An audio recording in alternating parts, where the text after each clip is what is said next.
In our last lecture, we have studied about cell cycle, interphase and M phase. बघा sale सायकलमध्ये आपण study केलं. Sale cycle actually जर consider केली तर दोन टाईप्समध्ये डिवाइड होते किंवा दोन फेजेसमध्ये डिवाइड होते. एक आहे इंटरफेज, दुसरी आहे एम फेज. एम फेज म्हणजे ज्याला आपण मायटोसिस किंवा मिओसिस म्हणतो. आता इंटरफेज जर कन्सिडर केली तर further it divides into 3 phases, जसे की G1, S आणि G2 फेज. हे आपण काल बघितलेलं आहे, ज्यालाच प्रिपरेटरी फेज असं पण म्हटलं जातं. आणि अजून एक चौथी फेज आहे ज्याला आपण G0 फेज म्हणतो, जिथे सेल काय करत असते, पूर्णपणे रेस्ट करत असते. त्यानंतर नेक्स्ट बघितलं आपण एम फेज, म्हणजे ज्याला मायटोसिस आणि मिओसिस असं म्हणतो, ज्याच्यामध्ये दोन फेजेस होतात, कॅरिओकायनान्सिस आणि सायटोकायनान्सिस. कॅरिओकायनान्सिस म्हणजे ज्याला आपण म्हणतो न्यूक्लियस जिथं डिवाइड होतो, आणि सायटोकायनान्सिस म्हणजे जिथं सायटोप्लाझम डिवाइड होतो. हे आपण कालच्या लेक्चरमध्ये बघितलं. Then nextly we have study about the types of cell division, ज्याच्यामध्ये आपण मायटोसिस बघितलं आहे, ज्याचं एक्झाम्पल आपण अमेबा घेतलं होतं. ज्याच्यामध्ये बघा मायटोसिस जर कन्सिडर केलं तर हे एकदम सिम्पल मोड ऑफ रेप्लिकेशन आहे किंवाच डिव्हिजन आहे, ज्याच्यामध्ये सुरुवातीला न्यूक्लियस डिवाइड होतो. न्यूक्लियस डिवाइड झाल्यानंतर सायटोप्लाझम डिवाइड होतो आणि दोन डॉटर सेल्स तयार होतात, बरोबर. आणि मोस्टली मायटोसिस जर कन्सिडर केलं तर ते युनिसेल्युलर ऑर्गॅनिझममध्ये दिसून येतं, किंवा ॲबनॉर्मल सेल्स असतील किंवा ओल्ड सेल्स असतील किंवा फिटल मेम्ब्रेन सेल्स असतील, म्हणजे ज्या बेबीच्या मेम्ब्रेनच्या ज्या सेल्स आहेत त्याच्यामध्ये अमायटोसिस दिसून येईल. इथपर्यंत आपण काल बघितलेलं आहे. Now in a today's lecture we are going to study about the second phase known as a mitosis, which is so much important. बघा मायटोसिस जर कन्सिडर केलं तर मायटोसिस म्हणजे काय, तर this a type of cell division. मायटोसिससुद्धा एक दुसरा प्रकार आहे सेल डिव्हिजनचा, ज्याच्यामध्ये सेल जर कन्सिडर केली तर ती सेल डिवाइड होते, पण डिवाइड होताना मात्र इथे काय होतं आहे, तर दोन सेम डॉटर सेल्स तयार करते. म्हणजेच काय, तर सेम ह्या डॉटर सेल ज्या नवीन फॉर्म होणार आहेत त्या सेम कशा असणार आहेत, पॅरेंटसारख्याच असणार आहेत, एकदम आयडेंटिकल असणार आहेत, म्हणजे सेम दिसायला पॅरेंटसारख्याच असणार आहेत. त्याला म्हटलं जातं मायटोसिस. आता मायटोसिस जर कन्सिडर केलं तर त्याच्यामध्ये परत दोन स्टेप्स आहेत. ह्या स्टेप्स लक्षात ठेवा बघा, कॅरिओकायनान्सिस आणि सायटोकायनान्सिस.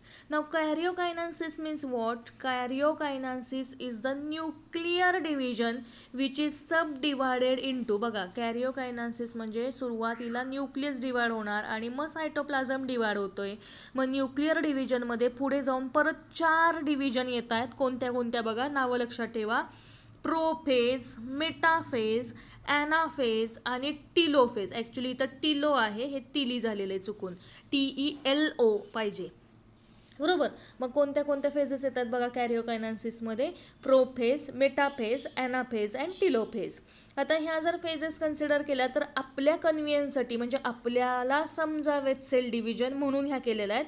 ॲक्च्युली सेल डिव्हिजन जर कन्सिडर केलं तर ही कंटिन्युअस प्रोसेस आहे. मायटोसिस जी आहे ती कंटिन्युअस प्रोसेस आहे, ज्याच्यामध्ये बघा सेलमध्ये सुरुवातीला जे न्यूक्लियर मेम्ब्रेन असतं. आता सगळ्यात आधी हे समजून घ्या सेलचं स्ट्रक्चर. फॉर एक्झाम्पल ही सेल आहे, बरोबर. तर सेलच्या आतमध्ये न्यूक्लियस प्रेझेंट असतो, बरोबर. आणि न्यूक्लियसच्या आतमध्ये जर कन्सिडर केलं तर इथे सगळं काय प्रेझेंट आहेत, क्रोमोझोम, DNA प्रेझेंट आहेत, बरोबर. म्हणजे ज्याला आपण जेनेटिक मटेरियल म्हणतो. पण आत्ता सध्या आपण फक्त क्रोमोझोमकडे कॉन्सन्ट्रेट करणार आहे, क्रोमोझोम्स, बरोबर, ज्याच्यावरती जेनेटिक मटेरियल प्रेझेंट असेल. लक्षात येते का बघा, म्हणजेच DNA ते बनलेलं असतं. आता न्यूक्लियस आहे, न्यूक्लियसच्या आतमध्ये जेनेटिक मटेरियल म्हणजेच क्रोमोझोम प्रेझेंट आहे. आता हे जे आउटर लाईन दिसतीये न्यूक्लियसची, त्याला म्हटलं जातं न्यूक्लियर मेम्ब्रेन. ही नावं लक्षात ठेवा, न्यूक्लियर मेम्ब्रेन. आणि हे जे सगळं बाहेर दिसतंय न्यूक्लियसच्या, ह्याला म्हटलं जातं सायटोप्लाझम. आणि हा जो पूर्ण स्ट्रक्चर आहे त्याला म्हटलं जातं न्यूक्लियस. हे नावं लक्षात ठेवा. लक्षात येते का बघा, सेल जर कन्सिडर केली तर सेलच्या सेंटरला न्यूक्लियस प्रेझेंट आहे. त्याच्या न्यूक्लियसच्या बाहेरची जी मेम्ब्रेन आहे, वॉल आहे, त्याला न्यूक्लियर मेम्ब्रेन असं म्हटलेलं आहे. आणि हे सगळं सेलच्या आतमध्ये जे दिसतंय, this one is called as a cytoplasm. आणि सेलच्या हे जे बाहेर आहे, आता जर प्लांट सेल असेल तर सेल वॉल प्रेझेंट असणार आहे, आणि ॲनिमल सेल असेल तर सेल वॉल ॲबसेंट असणार आहे. हे लक्षात ठेवायचं. म्हणजे एवढे तुम्हाला सेल ऑर्गॅनिलिस समजले का बघा. हे जर बेसिक तुम्हाला कळालं तर सेल डिव्हिजन कशी होती हे तुमच्या लक्षात येईल.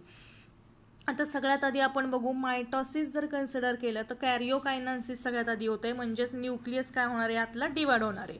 डिवाइड होतो म्हणजेच काय तर एकाचे 2 न्यूक्लियस तयार होतात, बरोबर. मग सेल डिव्हिजनमध्ये सगळ्यात पहिली स्टेप काय आहे तर न्यूक्लियस डिवाइड होणे. मग हा डिवाइड कसा होतो तर 4 स्टेजेसमध्ये डिवाइड होतो, प्रोफेज, मेटाफेज, ॲनाफेज आणि टिलोफेज. सगळ्यात आधी आपण बघू प्रोफेज म्हणजे काय. बघा, प्रोफेज जर कन्सिडर केली तर this phase involves condensation of chromatin material. आता बघा, मी ऑलरेडी तुम्हाला सांगितलं की न्यूक्लियसच्या आतमध्ये हे सगळे असे धाग्यासारखे जे स्ट्रक्चर दिसत आहेत ह्याला क्रोमोझोम्स म्हटलेलं आहे किंवा they are called as a chromatin material. लक्षात येते का बघा. आता हे जे क्रोमोझोम्स आहेत ते कंडेन्स होतात म्हणजे एकत्र येतात, धाग्यासारखे दिसतात आणि मायग्रेशन ऑफ सेंट्रोसोम्स. आता सेंट्रोसोम्स म्हणजे काय तर इथे लक्षात ठेवा, हे जे 2 डॉट तुम्हाला सेलच्या बाहेर दिसत आहेत, न्यूक्लियसच्या बाहेर दिसत आहेत, तर these are called as a centriole, म्हणजे एकाचे 2 सेंट्रिओल तिथं तयार होतात, बरोबर. त्यानंतर म्हणजे सेंट्रिओल सुरुवातीला कुठे असणार आहे, इथं साईडला असणार आहे ह्या दोन्ही बाजूला, नंतर मग तो मायग्रेट व्हायला सुरुवात होते म्हणजे एका ठिकाणी ते येतात.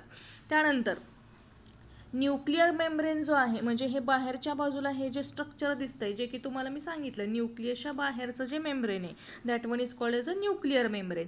तर हळूहळू ते काय इथं तुम्हाला दिसतंय तर असे डॉट डॉट लाईन दिसायला सुरुवात होती, म्हणजेच काय तर न्यूक्लिअर मेम्ब्रेन निघून जातं, डिसॲपियर होतं.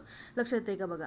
म्हणजे सुरुवातीला प्रोफेजमध्ये काय होणार आहे, क्रोमॅटिन जे आहेत ते कंडेन्स होतात, एका जागी येतात, त्यानंतर सेंट्रोसोम जे आहेत ते मायग्रेट होतात आणि न्यूक्लिअर मेम्ब्रेन डिसॲपियर व्हायला सुरुवात होते.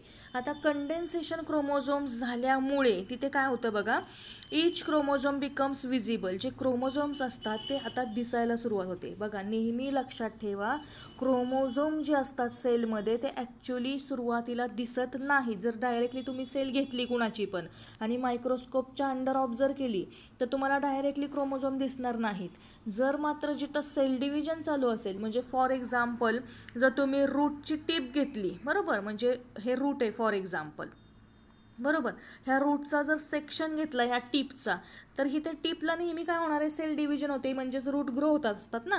मग इथे जर तुम्ही बघितलं तर सेल डिव्हिजन होणार आहे, म्हणजे त्या ठिकाणी क्रोमोझोम्स विजिबल असतात, दिसून येतात. म्हणजे थोडक्यात लक्षात आलं का बघा, जिथं जिथं ग्रोथ पॉईंट आहे तिथे तिथे काय होतं, क्रोमोझोम्स दिसून येतील, बाकीच्या सेलमध्ये क्रोमोझोम दिसून येत नाहीत. मग आता इथे काय होतंय, सेल डिव्हिजन होतीये म्हणजेच क्रोमोझोम कसे असणार आहेत, विजिबल असणार आहेत, ज्यावेळेस तुम्ही मायक्रोस्कोपच्या अंडर बघसाल त्यावेळेस. आता क्रोमोझोम विजिबल आहेत तर इथे क्रोमोझोम कसे दिसायला सुरुवात होते बघा, इथे ह्या डायग्राममध्ये तुम्हाला दिसेल. आता असे सुरुवातीला हे असे धाग्यासारखं स्ट्रक्चर असतं क्रोमोझोमचं, बरोबर, ज्याला क्रोमॅटिन नेटवर्क असं म्हटलं जातं. आणि नंतर मग काय होतं तर अशा पेर्स क्रोमोझोमच्या व्हायला सुरुवात होते, जसं की तुम्हाला ह्या डायग्राममध्ये बघायला मिळते. बघा, इथे तुम्हाला पेरिंग दिसते क्रोमोझोमचं, बरोबर. आता सेंटरला हे असं स्ट्रक्चर असतं क्रोमोझोमचं. हे जे 2 आहेत this one are called as a sister chromatids. नावं लक्षात ठेवा, हे जे 2 आहेत त्यांना काय म्हटलं जातं, सिस्टर क्रोमॅटिड्स. आणि हे सेंटरला जिथं 2 सिस्टर क्रोमॅटिड्स जॉईन होत आहेत this centre is called as a centromere. लक्षात आलं का बघा, साधं सोपं आहे. मग इथे काय होतंय तर सिस्टर क्रोमॅटिड्स हे कनेक्ट झाले असतात सेंट्रोमियरला, म्हणजेच थोडक्यात हे असं स्ट्रक्चर असतं आणि नंतर काय होतं तर सेंट्रोमियरला सिस्टर क्रोमॅटिड्स कनेक्ट होतात, साधं सोपं आहे. त्यानंतर न्यूक्लिओलस जो आहे, आता न्यूक्लिओलस म्हणजे तुम्हाला इथं बघा स्ट्रक्चर दिसतंय, हे असं जे कलरचं स्ट्रक्चर दिसतंय किंवा राऊंडेड स्ट्रक्चर दिसतंय न्यूक्लियसच्या आतमध्ये, that one is called as a nucleolus. आता हे जे न्यूक्लिओलस आहे हे डिसॲपियर होतं म्हणजे निघून जातं. त्यानंतर हा न्यूक्लिअर मेम्ब्रेन जो आहे तो सुद्धा निघून जातो. म्हणजे थोडक्यात प्रोफेजमध्ये काय कळलं का तुम्हाला बघा, काय होतं, सुरुवातीला क्रोमोझोमचे नेटवर्क असतं, नंतर पुढे जाऊन काय होतं तर 2 सिस्टर क्रोमॅटिड्स आणि सेंट्रोमियर ॲपियर व्हायला सुरुवात होते, दिसायला सुरुवात होते, न्यूक्लिअर मेम्ब्रेन निघून जातं, न्यूक्लिओलस निघून जातं आणि हे जे तुम्हाला दिसत आहेत सेंट्रिओल ज्याला म्हटलं जातं ह्यांची जागा ते बदलतात. लक्षात येते का बघा, एवढं सगळं प्रोफेजमध्ये चेंजेस होत असतात. लक्षात आलं का बघा. त्यानंतर नेक्स्ट बघा, सेंट्रोसोम जर कन्सिडर केले जे की डुप्लिकेशनच्या अंडर गेलेले आहेत इंटरफेजला, तर हे अपोजिट फोलला, म्हणजे हा जो सेंट्रोमियर आहे हा एक इकडे येतो आणि हा एक इकडे येतो, म्हणजे अपोजिट पोलला ते यायला सुरुवात झालेली असते. इथं तुम्हाला बघायला मिळेल बघा ह्या डायग्राममध्ये, अपोजिट पोलला जायला ती सुरुवात झालेली आहे. कोण? ह्याला सेंट्रोमियर किंवा सेंट्रोसोम किंवा सेंट्रिओल असं म्हटलं जातं. नावं लक्षात ठेवा, सेंट्रोसोम किंवा सेंट्रिओल असं म्हटलं जातं. म्हणजे लक्षात आलं का बघा प्रोफेजमध्ये काय होतं. अर्ली प्रोफेजला क्रोमॅटिन नेटवर्क प्रेझेंट असेल, लेट प्रोफेजमध्ये हे असे क्रोमोझोम्स ॲपियर व्हायला सुरुवात होते, म्हणजे पेरिंग होतं क्रोमोझोमचं. कळलं? ही झाली प्रोफेज म्हणजे पहिली फेज. आता दुसऱ्या फेजमध्ये मात्र काय होतं, which one is called as a Meta phase. आता मेटा म्हणजे मिडलला क्रोमोझोम येतात. लक्षात येते का बघा, so it is called as a Meta phase. आता ह्या फेजमध्ये क्रोमोझोम जर कन्सिडर केले तर कम्प्लिटली ते एकत्र येतात, कंडेन्स होतात आणि त्याच्यामुळे ते दिसताना कसे दिसतात तर एकदम शॉर्ट दिसतात, जे की तुम्हाला ह्या डायग्रॅममध्ये बघायला मिळते. म्हणजे सिस्टर क्रोमॅटिड्स आणि सेंट्रोमियर जो आहे, आता इथला जो मधला आहे आणि हे दोन, ह्याला आपण सिस्टर क्रोमॅटिड्स म्हणतोय बरोबर, आणि ह्याला काय म्हणतोय आपण, सेंट्रोमियर म्हणतोय. नावं लक्षात ठेवा. तर हे प्रॉमिनंट होतात म्हणजे एकदम उठून दिसतात आणि all the chromosomes lie at the, आणि सगळे जे क्रोमोझोम्स आहेत ते तुम्हाला इथं बघायला मिळेल की सेंटरला आलेले आहेत, म्हणजेच इक्वेटोरियल प्लेनला आलेले आहेत सेलच्या. लक्षात येते का बघा. आणि म्हणूनच ह्याला मेटाफेज प्लेट असं पण म्हटलं जातं. का? तर सगळे क्रोमोझोम कुठे अरेंज होतात, मिडलला अरेंज होतात. लक्षात येते का बघा. त्यानंतर mitotic spindle is fully form. आता हे जे तुम्हाला दिसतात धाग्यांसारखे स्ट्रक्चर, तर this one are called as a spindle fibres. त्यांना काय म्हटलं जातं, स्पिंडल फायबर्स म्हटलं जातं आणि ते पूर्णपणे मेटाफेजमध्ये तयार झालेले असतात. लक्षात येते का बघा. म्हणजे थोडक्यात मेटाफेजमध्ये काय होतं, क्रोमोझोम्स हे पूर्णपणे प्रॉमिनंट असतात, दिसून येतात, मिडलला जातात, इक्वेटोरला जातात आणि स्पिंडल फायबर्स पूर्णपणे तयार झालेले असतात. आता सेंट्रोमियर जर कन्सिडर केला प्रत्येक क्रोमोझोमचा, तर तो 2 पार्ट्समध्ये डिवाइड होतो. म्हणजे इथं थोडक्यात बघा, इथे असं स्ट्रक्चर तयार व्हायला सुरुवात होते. म्हणजे हे 2 इकडे आणि हे 2 इकडे असे क्रोमोझोम्स तयार व्हायला सुरुवात होते बरोबर. म्हणजेच काय, तर क्रोमॅटिन जर कन्सिडर केले, क्रोमॅटिड म्हणजे काय, तर हा सिंगल जर कन्सिडर केला तर त्याला क्रोमॅटिड असं म्हटलेलं आहे आणि 2 कन्सिडर केले तर त्याला सिस्टर क्रोमॅटिड्स असं म्हटलं जातं. लक्षात आलं का बघा. आणि हा सेंटरला जो आहे तो सेंट्रोमियर आहे. म्हणजे थोडक्यात काय सांगायचं, तर मेटाफेज जर कन्सिडर केले तर मिडलला क्रोमोझोम येतील, स्पिंडल फायबर्स पूर्णपणे डेव्हलप झालेली असतील, आणि सेंट्रोमियर जर कन्सिडर केले तर ते प्रत्येक क्रोमोझोममध्ये 2 ह्याच्यामध्ये डिवाइड होतात. लक्षात आलं का बघा. ही झाली मेटाफेज, एकदम सोपी आहे. आणि डायग्रॅम लक्षात ठेवा, हे असे स्पिंडल फायबर्स तयार होतील आणि हे जे तुम्हाला दिसतंय ॲस्ट्रे किंवा रे सारखं स्ट्रक्चर, तर ह्याला सेंट्रिओल असं म्हटलं जातं. नावं लक्षात ठेवा, सेंट्रिओल असं म्हटलं जातं, कारण हे पोलच्या टुवर्ड्स नंतर जातात, जिथूनच ह्या स्पिंडल फायबर्स अराईज होत असतात. कळलं. ही झाली सेकंड मेगाफेज. त्यानंतर third one is a anaphase. आता ॲनाफेजला मात्र काय होतंय, the chromatids of each chromosome. आता हे जे प्रत्येक क्रोमोझोमचे हे क्रोमॅटिड्स आहेत बरोबर, ह्यांना आपण सिस्टर क्रोमॅटिड्स म्हणतोय. तर ते हळूहळू तुम्हाला असे सेपरेट होताना दिसत आहेत बरोबर. आणि त्याच्यापासून 2 क्रोमोझोम, म्हणजे इथं बघा सुरुवातीला हे असे मिडलला क्रोमोझोम होते, आता हळूहळू काय झालंय, तर हे क्रोमोझोम असे सेपरेट झालेले आहेत. लक्षात येते का बघा. म्हणजेच ह्याला आपण ॲनाफेज म्हणतोय. म्हणजेच the form chromosomes are pulled away in opposite direction. आता सेंटरला जे क्रोमोझोम होते ते अर्ध इकडे गेले आणि अर्ध इकडे गेले अपोजिट डायरेक्शनमध्ये बरोबर. कोणा थ्रू गेले, तर ह्या स्पिंडल ॲपरेटस थ्रू गेले, म्हणजे ह्या धाग्यांनी काय केलेलं आहे ते खेचल्या गेलेलं आहे पोल्सला. आता chromosomes bill pulled away appear like. आता जे क्रोमोझोम हळूहळू खेचल्या जात आहेत दोन्ही बाजूला, ह्या बाजूला आणि ह्या बाजूला, तर ते साधारण आपला बंच कसा असतो बनानाचा, तर तशा प्रकारे ते दिसत आहेत बरोबर. हे कधी असणार आहे, तर मिडवे ॲनाफेजला. आणि प्रत्येक क्रोमोझोम ॲनाफेजच्या एंडला अपोजिट डायरेक्शनला तुम्हाला जाताना दिसतोय. म्हणजे each set of chromosome reach at the opposite poles of the cell. बघा क्रोमोझोम जर कन्सिडर केला तर इथे निम्मे क्रोमोझोम गेलेले आहेत, इकडे निम्मे क्रोमोझोम गेलेले आहेत. लक्षात येते का बघा. म्हणजे अशा प्रकारे हळूहळू एकाच्या आता 2 सेल व्हायला सुरुवात झालेली आहे ड्युरिंग ॲनाफेज. त्यानंतर next phase is a telophase. आता टिलोफेज जर कन्सिडर केली तर असं म्हटलं जातं it is a final stage of karyokinesis. टिलोफेजलाच फायनल स्टेज म्हटलं जातं कॅरिओकायनान्सिस. म्हणजे जिथं न्यूक्लियस डिवाइड व्हायला सुरुवात होतीये, ही टिलोफेज फायनल स्टेज आहे, जिथे क्रोमोझोम्स जर कन्सिडर केले with their centromeres at the opposite poles begin to uncoil. आता क्रोमोझोम सुरुवातीला ज्यांचं कॉइलिंग झालं होतं ते आता परत असे व्हायला सुरुवात झालेली आहे, स्ट्रेट व्हायला सुरुवात झालेली आहे, म्हणजेच अनकॉइलिंग त्यांचं व्हायला लागले. कॉइलिंग म्हणजेच गुंडाळणे ज्याला आपण म्हणतो, आणि अनकॉइलिंग म्हणजे स्ट्रेट होणे, धाग्यासारखे परत होणे. लक्षात येते का बघा. म्हणजे प्रत्येक क्रोमोझोम जर कन्सिडर केला तर हळूहळू तुम्हाला असं इथं धाग्यासारखं दिसायला सुरुवात झालेली आहे, ज्याचं अनकॉइलिंग झालेलं आहे. त्यानंतर हळूहळू न्यूक्लिअर मेम्ब्रेन तुम्हाला इथं दिसायला सुरुवात झालेली आहे, म्हणजे ॲपियर व्हायला सुरुवात झालेली आहे, बरोबर. आणि स्पिंडल फायबर जे आहेत, म्हणजे हे धाग्यासारखं स्ट्रक्चर जे दिसत होतं सुरुवातीला, म्हणजे इथं मेटाफेजमध्ये जे दिसत होतं ते आता टिलोफेजमध्ये हळूहळू त्याचं ब्रेकडाऊन झालेलं आहे, आणि ते सायटोप्लाझममध्ये ते स्पिंडल फायबर काय होतात तर ॲब्सॉर्ब होऊन जातात, निघून जातात. आणि म्हणून मग 2 डॉटर न्यूक्लियाय सेल इथं तयार होताना दिसत आहेत बघा. टिलोफेज जर कन्सिडर केली तर इथे एक न्यूक्लियस आणि इथे एक न्यूक्लियस तयार होताना दिसतोय, ज्यालाच आपण टिलोफेज असं म्हणतोय. म्हणजे थोडक्यात प्रोफेज, मेटाफेज, ॲनाफेज आणि टिलोफेज ह्या 4ही फेजेस जर कन्सिडर केल्या तर हळूहळू न्यूक्लियस, एका न्यूक्लियसचे 2 न्यूक्लियस कसे तयार झाले हे आत्तापर्यंत आपण बघितलं, बरोबर. त्यानंतरची नेक्स्ट स्टेज आहे ज्याला सायटोकायनान्सिस, म्हणजे सायटोप्लाझम हळूहळू आता डिवाइड व्हायला सुरुवात झालेली असते. आता सायटोप्लाझम डिव्हिजन होतीये म्हणजे तिथं 2 प्रकारे होती बघा. ॲनिमल सेलमध्ये सायटोप्लाझम वेगळ्या प्रकारे डिवाइड होतो, आणि प्लांट सेलमध्ये जो सायटोप्लाझम आहे तो वेगळ्या प्रकारे डिवाइड होतो. आता त्यामध्ये बघा, the division of the cytoplasm into 2 daughter cells, बघा, each one is called as a cytokinesis. Cytokinesis म्हणजेच थोडक्यात काय सांगणार, division of cytoplasm into 2 daughter cells is called as a cytokinesis. The division starts with the constriction. बघा, आता सुरुवातीला ह्या सायटोप्लाझमची जी division आहे तर हे असे फरोज, कन्स्ट्रिक्शन तयार व्हायला सुरुवात होते. हे जे तयार होत आहे म्हणजे खाचा ज्या तयार होत आहेत त्याला कन्स्ट्रिक्शन म्हटलेलं आहे. And this constriction gradually deepens and ultimately joins the centre. बघा, हळूहळू हे डीप व्हायला सुरुवात होते आणि सेंटरला असं जॉईन व्हायला सुरुवात होते. लक्षात आलं का बघा. आणि त्याच्यामुळे मग एका सेलपासून 2 सेल तयार होतात. आता हे जे डीप फरोज तयार झालेले आहेत, लक्षात येते का बघा, तर हे जे फरोज आहेत ते फक्त ॲनिमल सेलमध्येच पॉसिबल आहेत, कारण ॲनिमल सेलमध्ये सेल वॉल ॲब्सेंट असते. लक्षात आलं का बघा.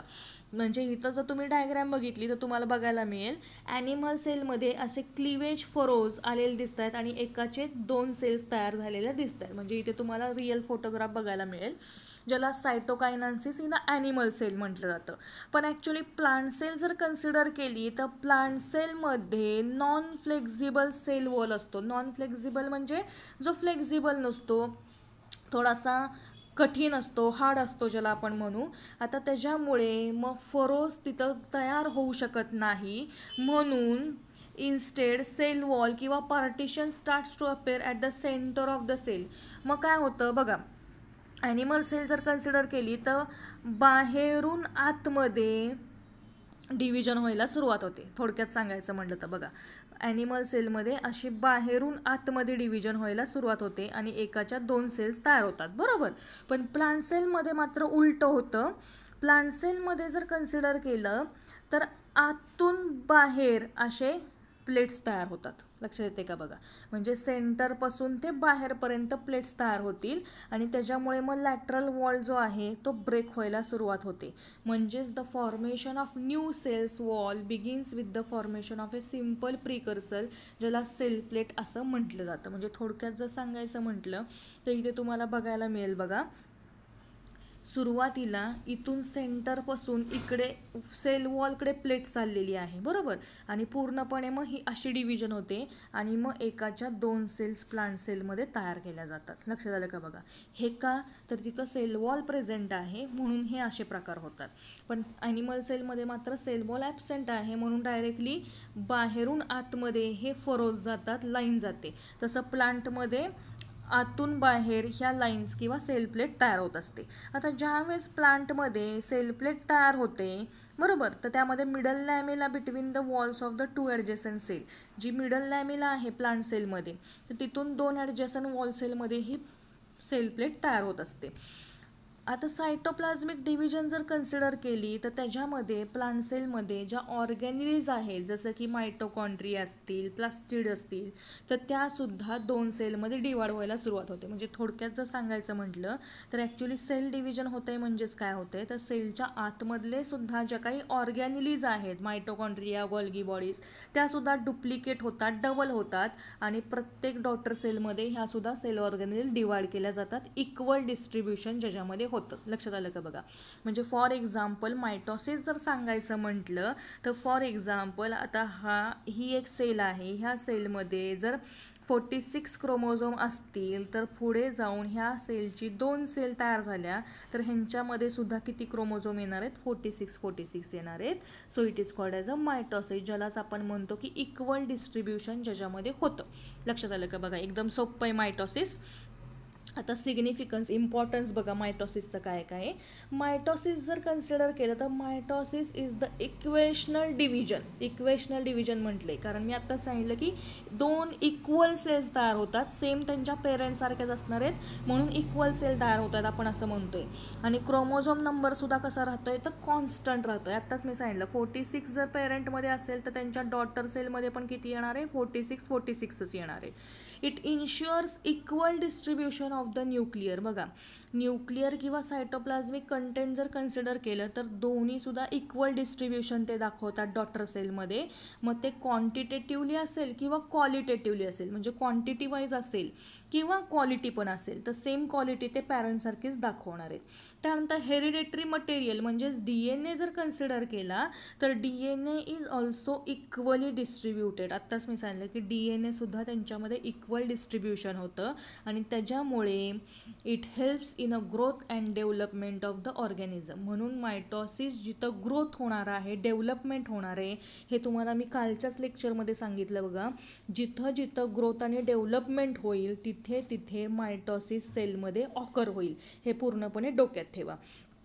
लक्षात आलं का बघा, एकदम सोपं आहे मायटॉसिस. म्हणजे प्रोफेज, मेटाफेज, ॲनाफेज, टिलोफेज, ज्याच्यामध्ये आपण ज्याला कॅरिओकायनासिस म्हणतो, म्हणजे न्यूक्लियस सुरुवातीला डिवाइड होतो आणि नंतर सायटोप्लाझम डिवाइड होतो. एकाच्या 2 सेल्स तयार होतात ज्या की सेम त्यांच्या पॅरेंटसारख्याच असतात, दोन्ही डॉटर सेल्स, म्हणून त्याला मायटॉसिस असं म्हटलं जातं. एकदम सोपं आहे. आता हे थोडंसं तुम्हाला व्हिडिओमध्ये मी दाखवते की ॲक्च्युअल सेल कशी तयार होते. बघा,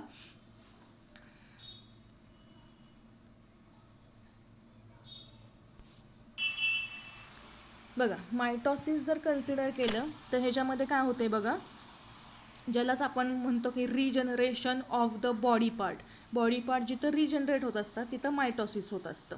आता मायटॉसिसमध्ये तुम्हाला मी आधी सांगितलं होतं की सुरुवातीला जी फेज असते ती इंटरफेज असते, जिथं क्रोमोझोम्स पूर्णपणे असे धाग्यासारखे असतात, बरोबर.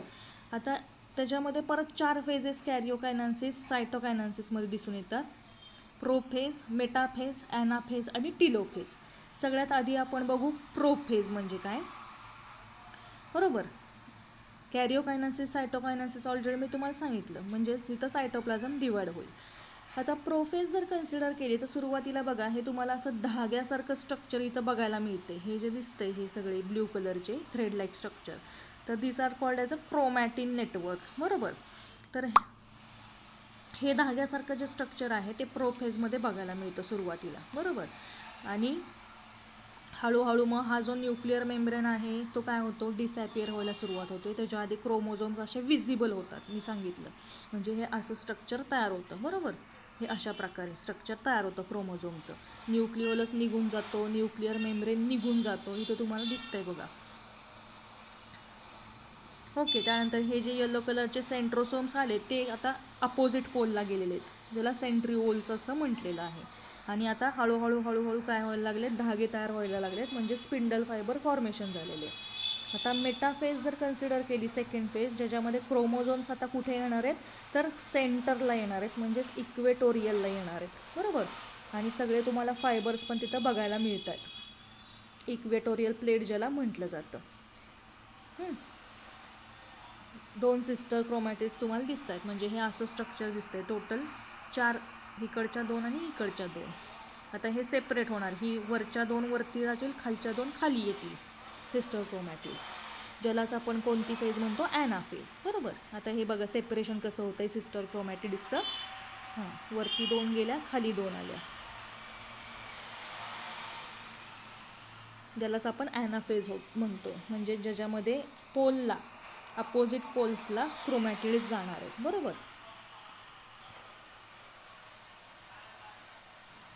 त्यानंतर नेक्स्टली आपण काय म्हणतोय,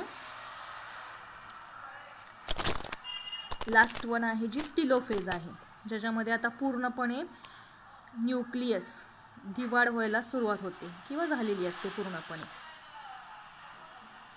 बघा त्यातले स्पिंडल फायबर्स वगैरे सगळे निघून जातात, क्रोमॅटिडचं डिकॉइलिंग होतं, म्हणजेच धाग्यासारखं स्ट्रक्चर तयार होतं. परत 2 न्यूक्लियस इथं फॉर्म झालेले दिसत आहेत, न्यूक्लिअर मेम्ब्रेन यायला सुरुवात झालेली आहे, न्यूक्लिओलस आलेला आहे, आणि फायनली मग काय होतं तर सायटोकायनान्सिस होतं, म्हणजेच आता सायटोप्लाझम डिवाइड होतं. आता इथं बघा सायटोप्लाझम बाहेरून आतमध्ये डिवाइड झाला आहे, म्हणजेच क्लिवेज फरो तयार झालेली आहे ॲनिमल सेलमध्ये. लक्षात येते का? बघा साधं सोपं आहे. आणि आता 2 डॉटर सेल्स तयार झाल्या, सेंटरला न्यूक्लिओलस आहे. आता प्लांट सेलमध्ये मात्र बघितलं तर आपण काय म्हणतोय, आतून बाहेर जातं आहे ते. बरोबर. म्हणजेच ह्याला सेल प्लेट म्हटलेलं आहे, जी लाईन दिसते ती, आणि मग त्याच्यापासून 2 सेल्सचं फॉर्मेशन होतं. लक्षात आलं? साधं सोपं आहे. आणि 2 डॉटर सेल्स तयार होतात. एकदम सोपं आहे बघा कन्सेप्ट, ज्यालाच मायटोसिस असं म्हटलं जातं.